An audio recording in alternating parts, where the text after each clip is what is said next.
From the liberal Northeast comes a lone voice of truth.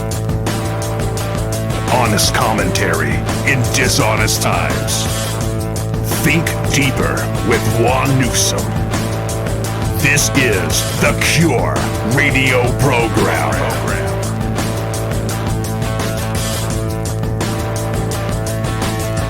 This is the Cure.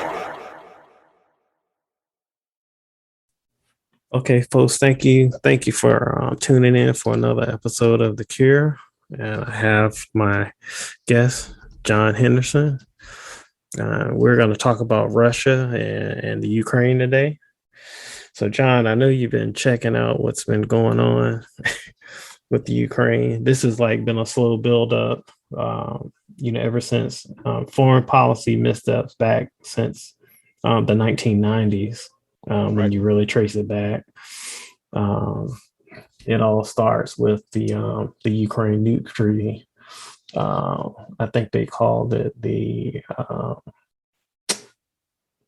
I forgot the name of the treaty, to be totally honest, but I know it was in 1994, and that's where the U.S. kind of gave its assurances that they would protect the Ukraine, and Russia was supposed to never attack.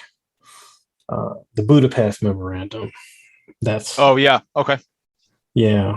I was Googling it right now just to make sure we had the right name. Yeah, the Budapest Memorandum. It just came to me.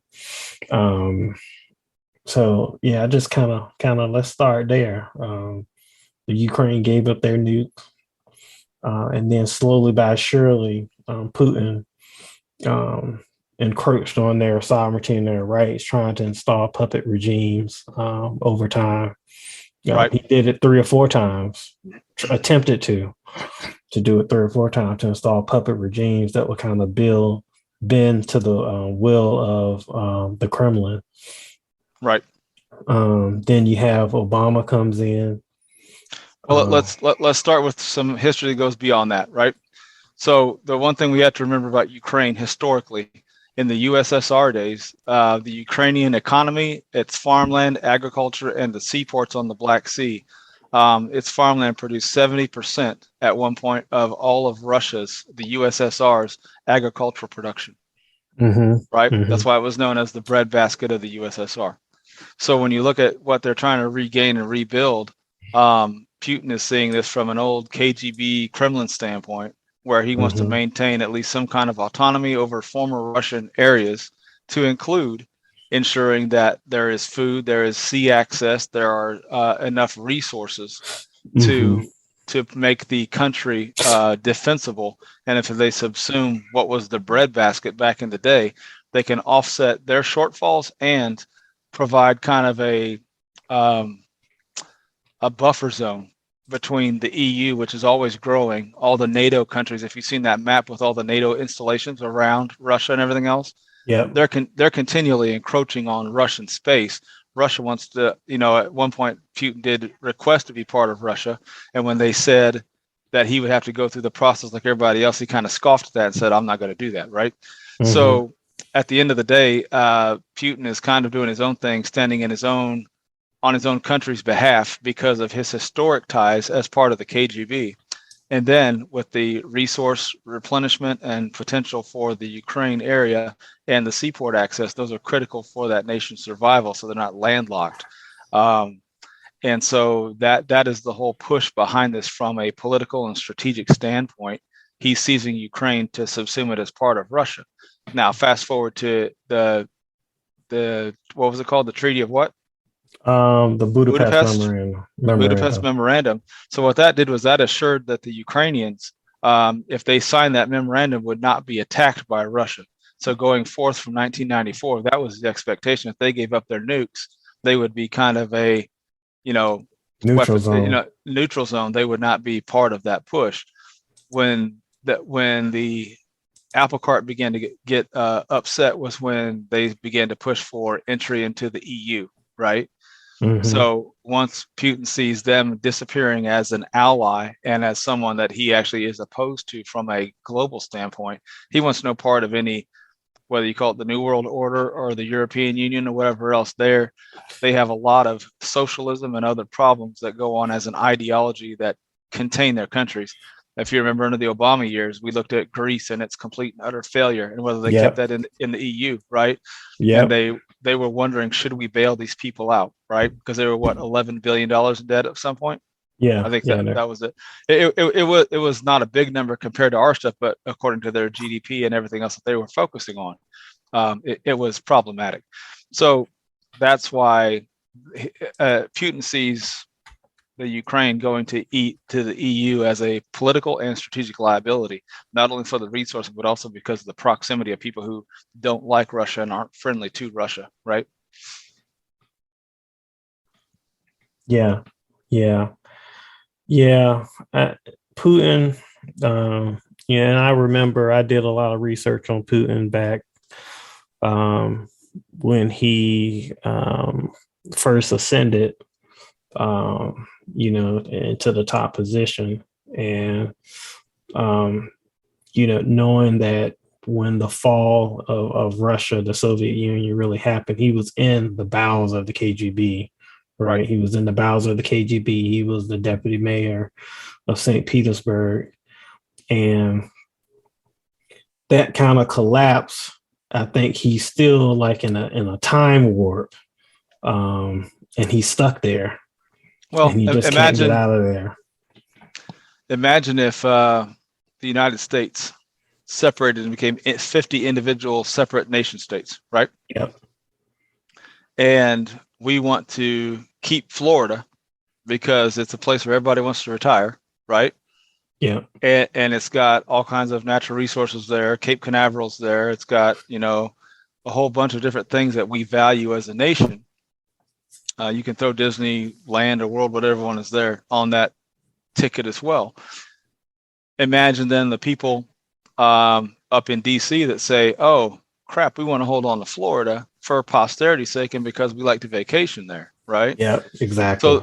So that there is some value in maintaining those traditions, even though the USSR is no longer together. At some point, that historical relevance and the ties between those nations and the peoples within is more important than just artificial boundaries, right? Mm-hmm. We saw the same thing in Iraq and Syria, where we had Iraqi people and Syrian people crossing the border all the time because they had family on the other side of the border. To them, it wasn't a big deal. They'd done that for centuries.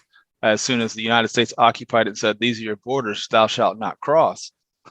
Now we got all kinds of people herding sheep and moving, everything from weapons and cash to just food and benzene back and forth across the border to their neighbors and their family. That's right. So there's a part where nation building and having nation states is actually counterproductive to a better human society. And at the same time, you have to look at it realistically and say a nation must be sovereign and protect its borders. And when that nation is threatened by forces that, in their ideological push to change the way the world is, which is the EU, they become a threat to those former nation states in a way that is not readily seen by those who want to fly the "We Are the World" flags and are champions of socialism and what have you, right? So that's the issue. You have a bunch of East Germans that fled from Eastern Germany.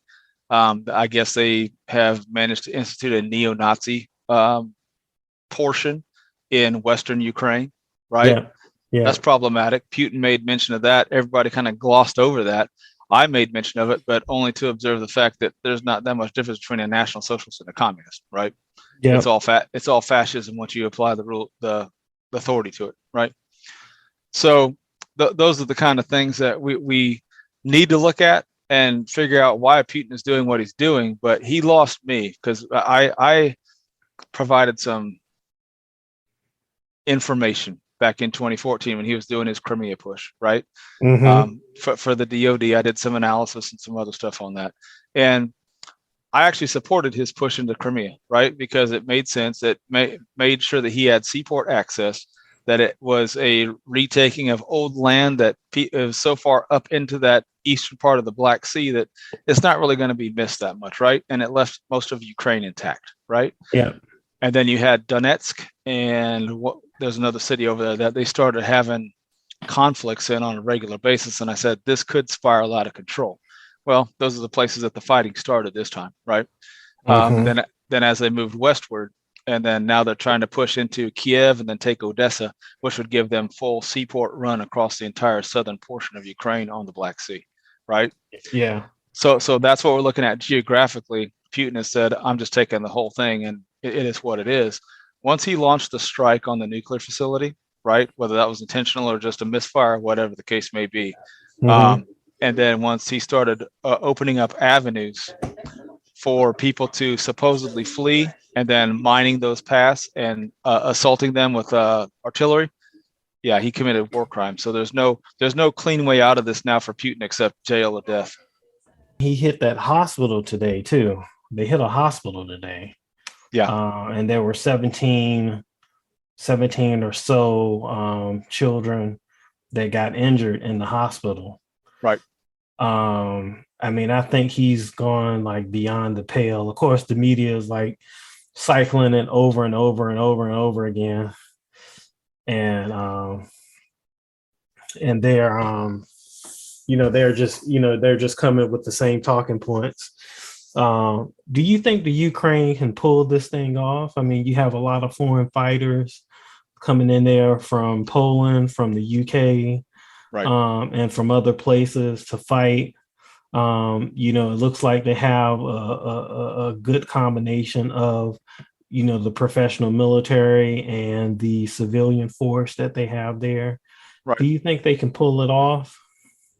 So back in 2014, when they were doing the assaults, there were actually militias that were part of holding both Kiev, and also there were also militias that were fighting against those militias, right?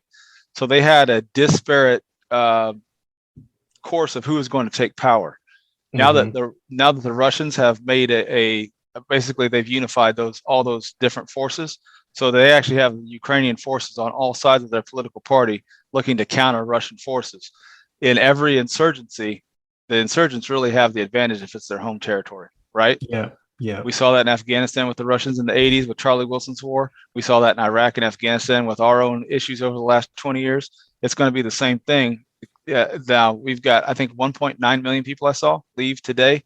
That's the total that have fled from the Ukraine into Poland currently. There's going to be more that leave as well, right?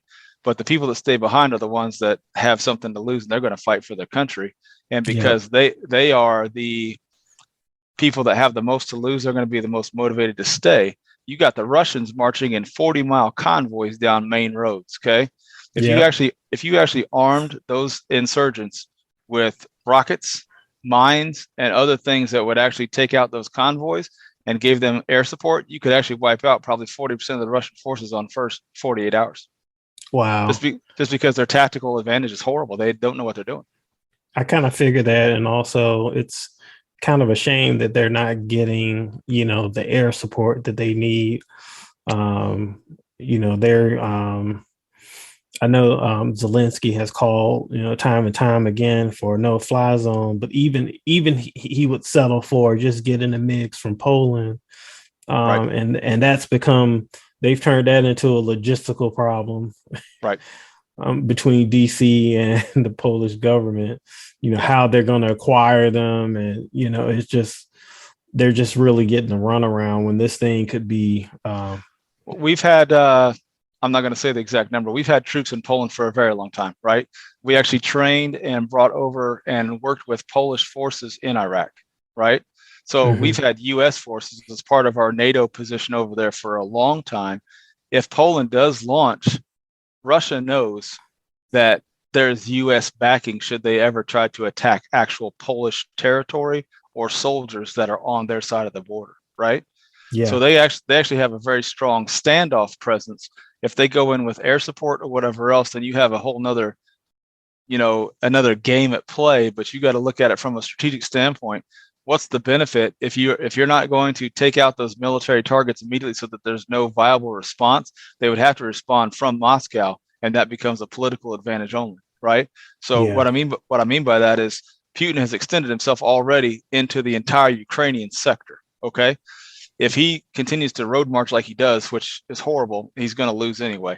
But even if the Russian forces take over and begin to occupy territory, if you can harass them and keep them contained in those different pockets and make them focus on a small insurgency, you can have them fighting against each other at some point to where they won't maintain that territory for the long term without some form of acquiescence and overhaul from the Ukrainian government on down. So unless Zelensky ever surrenders, they're in for a long fight based on just the fact that they own the home territory and that advantage. And they have the backing of people like the US, all the NATO allies, and everybody else who sees Putin as the devil at this point. They're going to keep arming them and also providing air support along borders and continue to encroach upon that no-fly zone. The closer then they get to the capital of Kiev, they will actually have a different kind of advantage where they can pretty much, it's like shooting fish in a barrel at that point, because once you have all of those pieces in place and your forces on the ground are taking away your anti-aircraft batteries and all that stuff, you can basically take out the Russian forces with ease just using coordinated movement between the ground troops and the foreign powers that have the air power. Wow. So you in a full-scale assault on the Ukraine, if NATO wanted to pull those pieces together and actually take Russian troops to bear for the actions of Putin and his orders, it would, if we did it right, and again, you know my thoughts on doing it right since we failed to win every war since World War II. If we did it right, we could actually end that entire conflict in 2 weeks. Yeah, man. I really figure I'm reluctant to say let's do it because of who's in charge. Yeah, but remember, our military is 20 years deep in the global war on terrorism now, with all the experience, the firepower, the knowledge of medical, combat survival, and everything else. We're more prepared for that conflict than anybody else in that spectrum, right? Mm-hmm, now, I'm not saying we should send U.S. troops.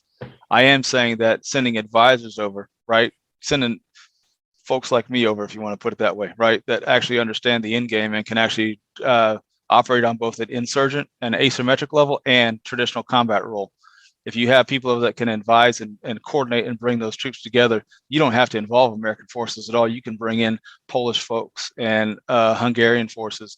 The Belarusians are on the side of Russia, but you have Georgia, you have what's the other one? There's Romania over there. There's the Uzbekistan, Kazakhstan. Yeah. Right? They haven't had a traditional military presence. Imagine us plussing them up as a regional power. Right? Wow. Yeah. That would be crazy. And they have more than enough people that are willing to fight Russia just because of old history. Right? Yeah, that's very true. So, wow. I mean, what Putin did was he actually opened a can of worms. He doesn't understand how to put the lid back on. And he did it in such a way that there's no way to put it back on without his blood being demanded as the final payment for closing that bill. Yeah, that's very true. And it's funny because, you know, I talk to a lot of Russians here. There are a lot of Russians here in the Northeast, and every time they get to talking about that government, they do not like the government there. They do not like Putin. They do not like the government there. They have like a disdain for like the Kremlin and what's being done in their home country. And so I would imagine it could be a situation similar to a Boris Yeltsin, where he would have to kind of step down and hand the country over. I don't know if I see him being overthrown, but it would be similar to Yeltsin, where he had to hand over the country. Right. So, and to overthrow Putin, it's going to take his interior cabinet and the people that are around him being that guy that says, hey, this ends today, right? We're not going to sacrifice Russian troops on this entire platform for something that has clearly been mismanaged and botched from the beginning. And then something that there's no way to actually, how do you bring this to an effective resolution given the actions that have already gone on? Mm-hmm. Right? What's the resolution? How is it even possible to resolve any of that based on the fact that you're killing women and children in villages? You're attacking a nuclear power station that affects multiple countries, right? Yeah. Yep. You know, I mean, the things that he's done as an error are more egregious than any gain that can happen from a peaceful resolution at some point. So he's going to be turned over by his own people, or someone else is going to have to go in there and say, hey, your day is done, sir. You're out. Wow. That's crazy. It's crazy because when the Soviet Union fell the first time, it seemed like we were kind of asleep behind the wheel. Right. And where Department of State should have went in there and helped them establish, like a democracy. But it kind of, Yeltsin was in trouble, and he kind of dug Putin up out of the trenches of the KGB, right. And he was allowed to ascend to power, and just kind of the same old thing, just kind of the same old type of, communist leadership got to keep their positions of power, and the oligarchs and all of those guys.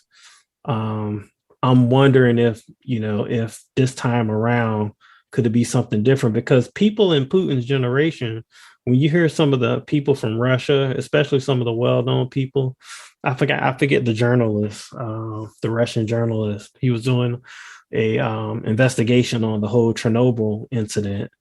And he said when Putin first came to power, they thought that he was a man of their generation, right? That he thought that, that he would usher in a new era, that their country would be leaning, towards democracy.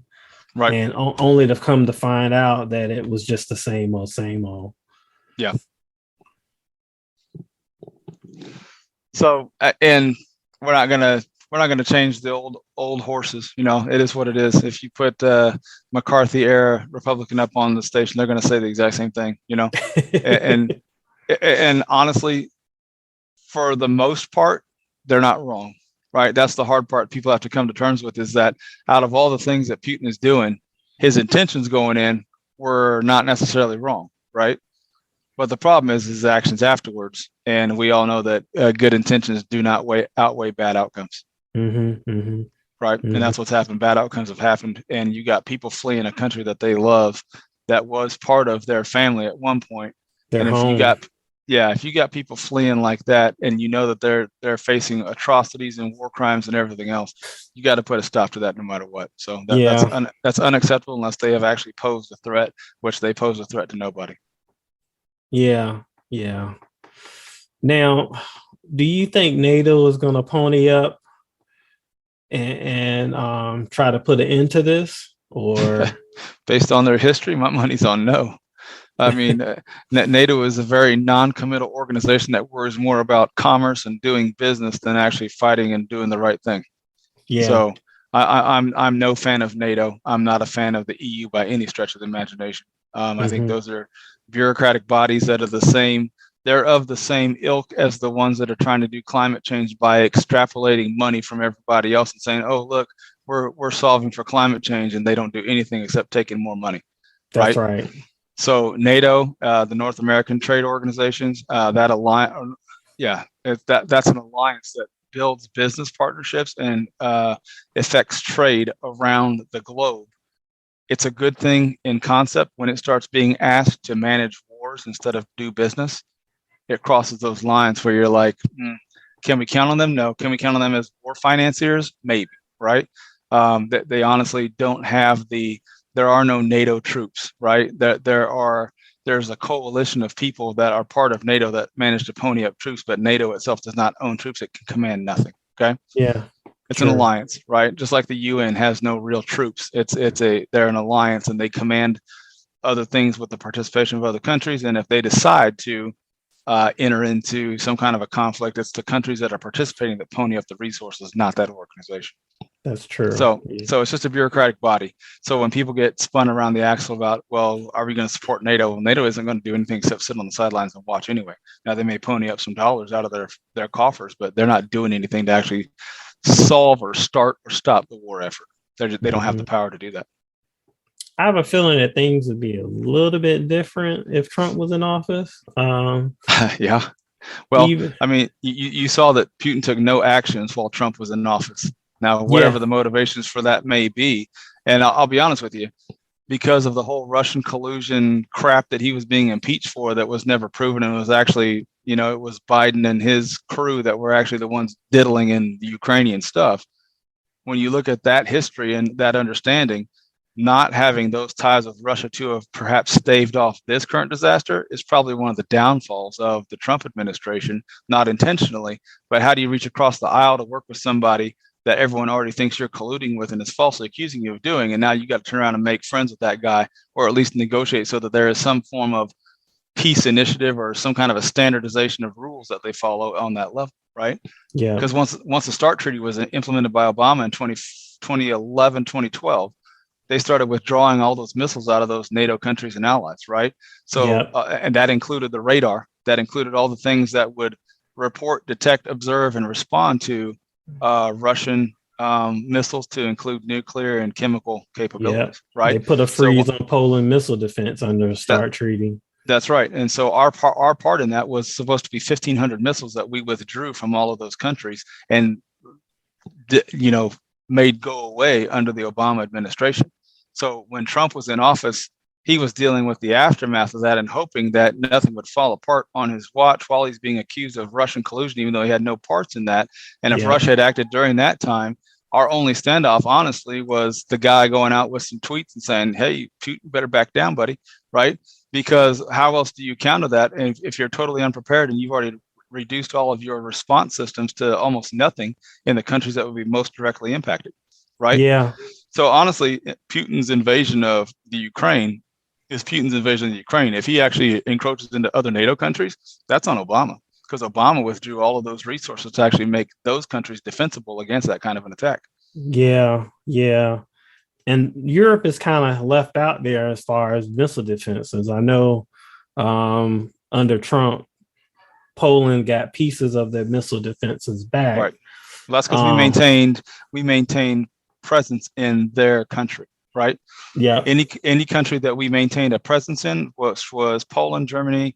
There's a couple of other ones over there, but those are the countries that we at least tried to remedy that START bungling, the START treaty bungling, and try to say, okay, if we can't do this, we've at least got these options for you, right? So, what about our own missile defenses? Are you confident in the capabilities of? I am. I'm not confident in necessarily the people that are managing the missile defense systems for us, but at the same time, I'm also more confident in our geographic location. Okay. Yeah. Nobody cares to cross the ocean to come and mess with America, right? Yeah. Our biggest strength and saving grace right now is that none of these problems are in our backyard. If they were, they would be coming for us hot and heavy, right? It would be an endless pursuit because we have the resources, the technology, the connections. We have everything set up as a system, right? We're looking at now a world system where people are coming to be parasites. They're crossing our border to come here for a free ride, not to conquer new lands or take over and build a pioneer setting like we did with our early settlers, right? Those people actually were trying to build a country. The people that are coming here now are trying to take advantage of the country that's already been built. Yeah. Right.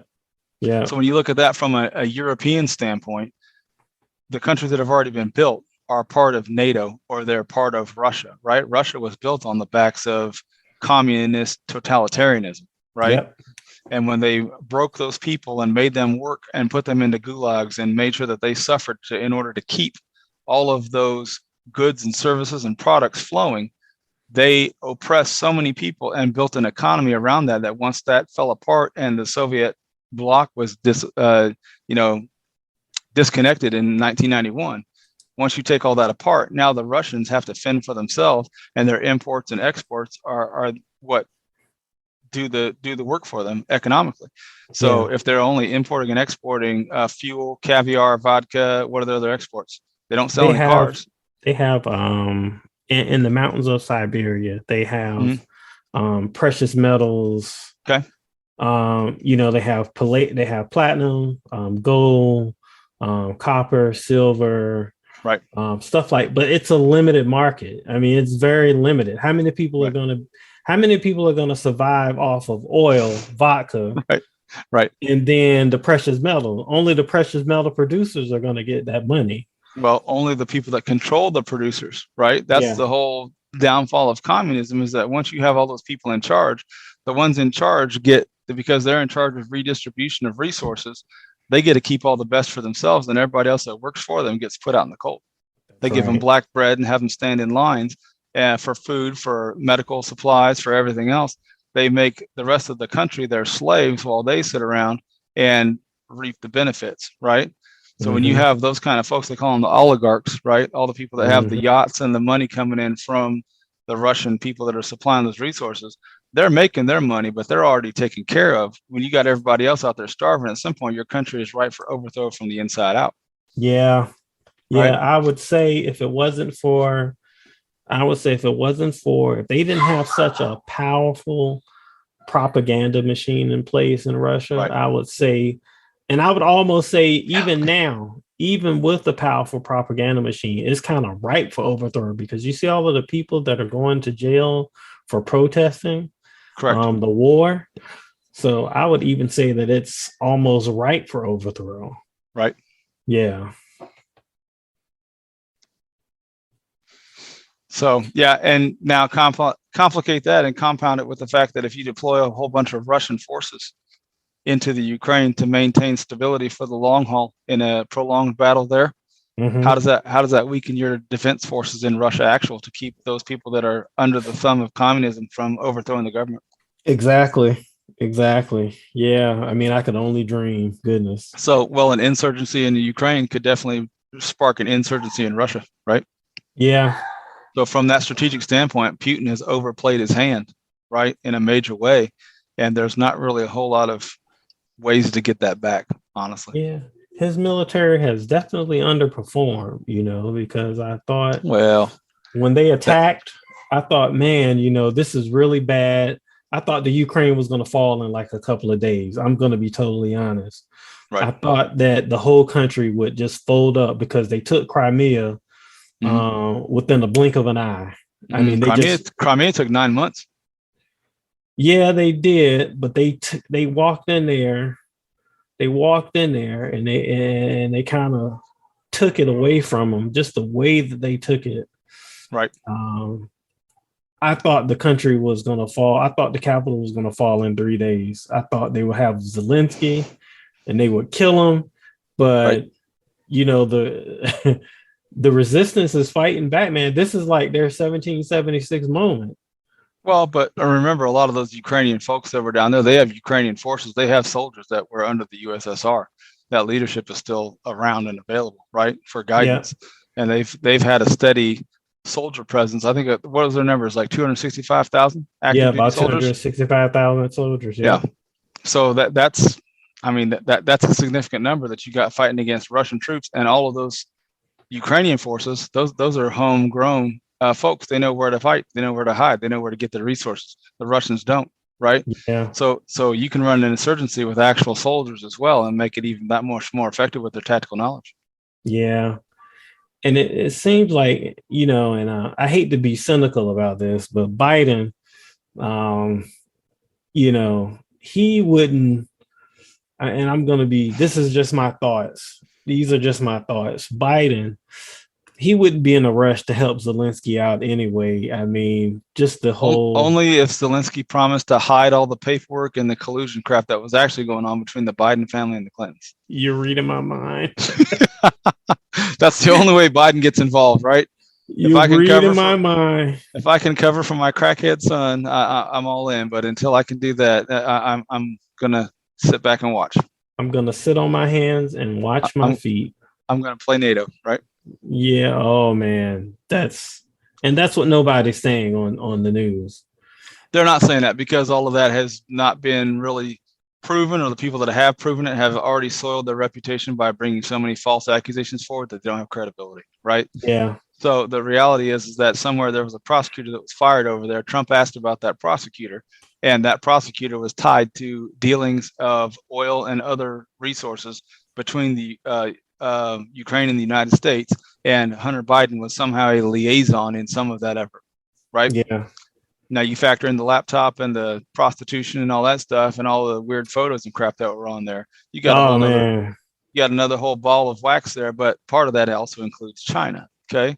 So Hunter Biden and the Biden family have some interesting things to face down the road if any of that information from the other side actually comes to light. And I think that's why Biden, because the Europeans don't play as fast and loose with people's reputations as we do in the United States, right? Yeah, yeah. So they're not willing to play that card until that's their trump card. No pun intended. That's their trump card, and unless Biden acts against their interest in some way, shape, or form, they're going to hold on to that information because they stand nothing to gain by releasing it now. Yeah, that's true. That's true. He's compromised, man. He's incompetent. The people around him are compromised. Yeah, yeah. Right. I don't believe he's making any calls at this point, just because he's so belligerent. He's so bellicose in the way that he approaches everything. He needs the teleprompter, and he can barely survive without it. And it's one of those things where you can see the cognitive decline you ask him a question, he has to pause and think, and he believes in none of what he says. And again, we saw that under Obama, right? Obama had to have the teleprompter. He couldn't answer any questions on his own. If they were cut and paste answers. So Biden is even worse with that. And that means that he's not the one that's actually doing his speeches because somebody else is playing puppeteer while he dances to the marionette strings. Well, I have a different theory about Obama and the teleprompter, because Obama, whenever he got off prompter, his inner commie would just show, it was just, because he, on the prompter and everything, his words, his speech, and his vocabulary was very moderate. Well, he was well rehearsed, right? He was well rehearsed, and that was what made him so appealing to people. As they thought, oh wow, he's got all this stuff going for him, and he's got all of his stuff together, blah blah blah. Mm-hmm. And you take him off of that, and the only thing he resorts to is Marxism, because that was all he is trained up under. Yeah, that's true. That is very true. Biden is just another scumbag of the same cloth, just without the conviction. Yeah, that's true. And then he's implementing all of Obama's Marxist policies. Look at the Green New Deal. Right. Look at and that's championed by the people like AOC and everything else. The people that are out there and just overly loud without any common sense, and they have no real solutions. They have no methodology if you pay them the money they're asking, what are they going to do with it? Right. I want to see an actual solution that involves actual changes to the way we do technology, the way we manage environmental practices. And I'm all for penalizing people who put toxic waste into wastewater streams, right? Yeah, they should be facing not just fines; they should be facing jail time, and in some cases even the death penalty, right? Reasonable. When you put toxic waste into wastewater streams, you affect every single bit of the population, to include the wildlife habitat in that area. You're committing mass murder, right? Yeah, you are killing people and the ecosystem along with That's right. So conservatives need to actually grab a hold of their cojones and step up and say, you know what? We're done letting the coward left and their little money grabbing schemes control this narrative. We actually need to step up and say, fighting for conservative for conservation rights, for the things that we need to do to make sure our country and our wildlife and every human being in this planet is preserved, is our priority, right? And if you do that, you can shut down the majority of the Green New Deal just because of the simple fact they have no solutions that actually implement those kind of restrictions and punishments, right? Yep. That all they ask for is research money to keep doing more things so they can pay out their college buddy cronies, give them more grant dollars, and they can continue to play scientist and develop things that don't ever actually have any validity in reality. Yeah, I'm always for the conversation. I always think that conservatives, they need to really engage and get ahead of some of this stuff, because when you just become, it became cliche-ish, if you become the party of no, and just no, and you don't really engage in the conversation, then the voters, they won't take you serious. Correct. Well, and if you only stump for feel good messages and rhetoric without solutions, you're still just doing the same song and dance every election cycle. You have no plans, right? So the Green New Deal hasn't changed since 2008, right? They've added more bills to it. They've added more dollar figures to it, but they haven't changed what they wanted to do. And the goal is to bring in more money to the government without actually changing environmental processes and procedures. Yeah, exactly. I still can't believe they managed to pass a bill where they're going to phase out gas cars. I mean, it's just even though again, my bottom line on electric vehicles, I'll buy one when it can outpace a fossil powered vehicle, right? Exactly. My current car gets more than 500 miles to the tank when I'm running on the highway straight. Okay. Wow. Show me an electric car that gets me the 500 miles. I'll sign up for it. Right. Yeah. And the ability to recharge at periodic distances so that I'm not stuck somewhere without any recourse. Right. Mm-hmm. So if charging stations are not as plentiful as gas stations, electric cars are a dumb idea. If they don't outperform fossil fuel vehicles, they're a dumb idea. They're great for the average commuter that doesn't do much of anything, can charge at their home every night, but they don't go anywhere. Yeah. Yeah, exactly. Right. And for truckers who haul all of our supplies, electric makes no sense. Okay. It makes absolutely no sense. Right. So, I mean, you got to understand the market, understand the demand, and the fact that we are relying on so much of transportation in the world to get all of our goods and services and supplies and people from place to place. You cannot put the onus on electric vehicles that do not perform to the same level and standard as the current fossil fuel vehicles. Not even just like vehicles. It's like when you look at other things, we got airplanes and boats and even like in the industrial machinery, a lot of them are run by, fossil fuels, things like that. Electricity just don't produce enough power. And then the electricity that you get, it takes fossil fuels to make that electricity. Correct. And that's what a lot of people don't understand. That's correct. If you look at most houses, they're on coal-powered fossil fuel plants, right? That's right. Most houses in the United States are powered by hydroelectric coal power. That's right. That's right. It doesn't come from nowhere, right? Yeah, it's not renewable. So, that's right. Electric has to be generated somehow, and the windmill farms aren't going to get it done, right? There's nothing that out there that they're proposing that actually creates the kind of electricity that's needed. Especially Elon Musk even said it with the Tesla stuff. You need 120 amps at your house service per house in order just to fuel the Tesla vehicle, right? Yep. 120 amp service. Most houses are running on between 80 and 110 right now. So you got to plus up everyone's electrical grid. What's your electric bill now? That's going to increase. And then you got to provide that amount of electricity for every house in order to account for all those vehicles in service at one time. Yeah. Right. Yeah. And then factor in EMPs, right? In the next 15 to 20 years, we're going to have EMPs that might be portable, right? Domestic terrorism from an EMP standpoint, you get everybody on electric cars, then you simply snap the grid in half. How long will it take to recover from that? Oh man, decades. Right. So what they're aiming for is not only idealistic, but it's misguided in every single platform. There is no value to what they're doing, and their only goal is to generate more money for their government grants and their cronies so they can continue to build this stockpile of resources without actually doing anything to solve for the problems. See, man, you got to do a book on this stuff, John. I don't want to do a book on that. It's so boring to me, right? Like for me, how do people not see this coming, right? Mm-hmm. So my next book is going to be on the motivational behavior psychology, right?